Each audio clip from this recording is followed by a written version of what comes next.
नमस्कार भक्तजनों, आज मैं आप लोगों को श्री रामचरितमानस का अयोध्या कांड पार्ट 2 सुनाऊंगी, जहां भगवान राम वनवास जा रहे हैं और माता कौशल्या बहुत दुखी हैं।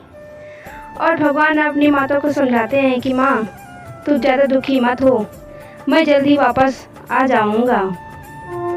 बरस 4 विपिन बसी कर भी तु बचन प्रमाण, आई पाए पुन देखहूँ मनुजन कर सिमलान, सियावर रामचंद्र की जय। अर्थात 14 वर्ष वन में रहकर पिताजी के वचन को सत्य कर फिर लौटूंगा और तेरे चरणों का दर्शन करूंगा, तू मन को जल्द दुखी ना कर। बचन विनीत मधुर रघुबर के सरसम लगे, मात उर करके सहम सूगी सुन शीतल बानी, जिम जवास पर पावस पानी सीताराम।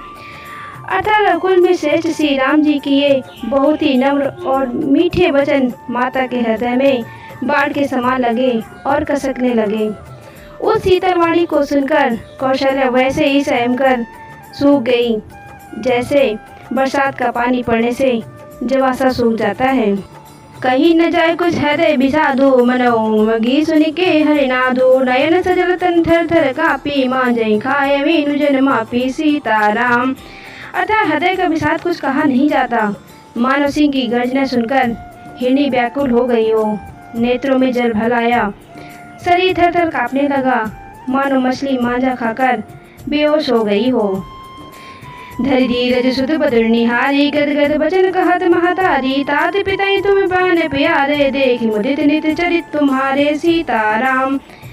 अर्थात धीरज धरकर पुत्र का मुख देखकर माता गदगद वचन कहने लगी, हे तात, तुम तो पिता को प्राणों के समान प्रिय हो, तुम्हारे चरित्रों को देखकर वे नित्य प्रसन्न होते थे।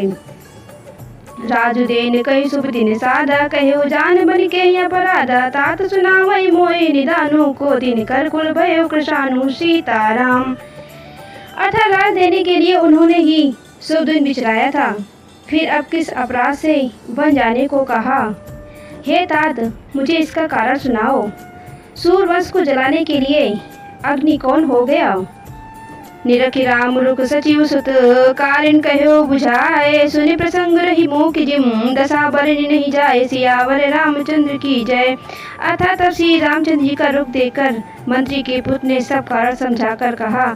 उस प्रसंग को सुनकर वे गूंगी जैसी चुप रह गई, उनकी दशा का वर्णन नहीं किया जा सकता। राख न सकई ना कई सक जाहूँ, दुई भाति उर्दानुन दाहूँ, लिखत सुधागर गा लिख राहूँ, विधि गति बाम सदा सब काहू सीताराम। अर्थात ना ही रख सकती हैं और ना ही यह कह सकती हैं कि वन चले जाओ। दोनों ही प्रकार से हृदय में बड़ा भारी संताप हो रहा है। मन में सोचती हैं कि देखो, विधाता की चाल सदा सबके लिए टेढ़ी होती है। लिखने लगे चंद्रमा और लिख गया राहु, धर्म सने उभय मति घेरी, भय गति साब सुंदर केरी, राखो सुतई करो अनुरोधु, धर्म जाय अर बंधु विरोधु सीताराम। अर्थात धर्म और स्नेह दोनों ने कौशल्या जी की बुद्धि को घेर लिया, उनकी दशा साफ सुंदर सी हो गई। वे सोचने लगी कि यदि मैं अनुरोध करके पुत्र को रख लेती हूँ तो धर्म जाता है और भाइयों में विरोध होता है। तो मेरा ये वीडियो कैसा लगा कमेंट में ज़रूर बताना। अगर मेरा ये वीडियो आप लोगों को अच्छा लगे तो प्लीज़ लाइक करें, शेयर करें। अगर चैनल में नए हैं तो चैनल को सब्सक्राइब करें। धन्यवाद।